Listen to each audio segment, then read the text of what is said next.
ඉකුත්දා යුද හමුදාව මුදාගත් තර්වන්පිඩ්ඩි වඩ්ඩක්කණ්ඩාල් පාසලයි මේ.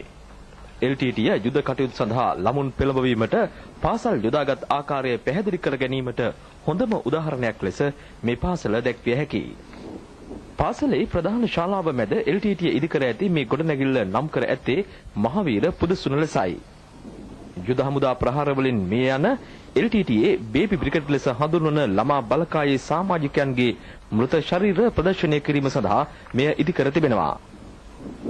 LTTE ළමා බලකායට පාසල් ළමුන් පොළඹවා ගැනීම LTTE මෙහි උපාය මාර්ගයයි. පාසල් දැන්වීම් පූර්ව නිරීක්ෂණයෙන් මෙය හොඳින් පැහැදිලි කරගත හැකියි. මෙම දැන්වීම් පූර්වයේ ඇති ළමුන්ගේ නිර්මාණ සියල්ලේම තේමාවන් ඊළාම් සංකල්පය හා LTTE ක්‍රියාකාරකම් පිළිබඳවයි. දෑංගිලි වලින් පෑන පැන්සල අයින් කොට තුවක්කුව අතට ගන්නා ලෙස LTTE උතුරේ පාසල් දරුවන් පොළඹවමින් සිටින්නේ ප්‍රභාකරන්ගේ චාල්ස් ඇන්තනි හා දුහරා යන පුතා හා දුවට යුරෝපයේ උසස් අධ්‍යාපනය ලබා දෙමින් බව යුද හමුදාව පෙන්වා දෙනවා.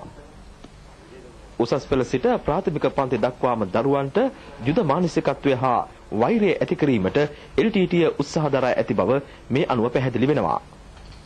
ප්‍රාථමික පන්තිවල කුඩා දරුවන්ට ලබා දී ඇති මෙම පැවරුම් මගින් මෙය හොඳින් පැහැදිලි වෙනවා. මෙවැනි සිතුවම් දරුවන් ලවා කරවමින් කුඩා කල සිට දරුවන්ගේ මනස වෙනස් කිරීමට ගුරුවරුන්ටද හිසට තුවක්කුව තබා ඇති බවයි මේ ප්‍රදේශවලින් පලා ආ රජයේ පාලන ප්‍රදේශවලදී අප සමග හමු වූ ජනතාව ප්‍රකාශ කළේ. රජය දකුණේ මෙන්ම උතුරේ ප්‍රදේශවල පාසල් සඳහාද පහසුකම් සැපයීමට එක හා සමානව ක්‍රියා කර තිබෙනවා. එහෙත් LTTE පාසල් ගොඩනැගිලිවල වහල පවා ගලවාගෙන ගොස් වාර්ෂිකව දෙමළ මාධ්‍යයෙන් උතුරේ පාසල් වෙනුවෙන් නිකුත් කරන පෙළපොත් විනාශ වීමට ඉඩ හැර තිබෙනවා.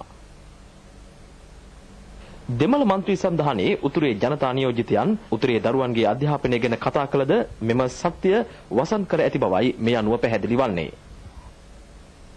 මේ ආකාරයෙන් උතුරේ දරුවන්ගේ අධ්‍යාපන අයිතිය LTTE උදුරා ගැනීම පිළිබඳව ජාත්‍යන්තර මානව හිමිකම් සංවිධානවල නිසි අවධානය තවමත් යොමු වී ඇති ආකාරයක් දක්නට නැහැ.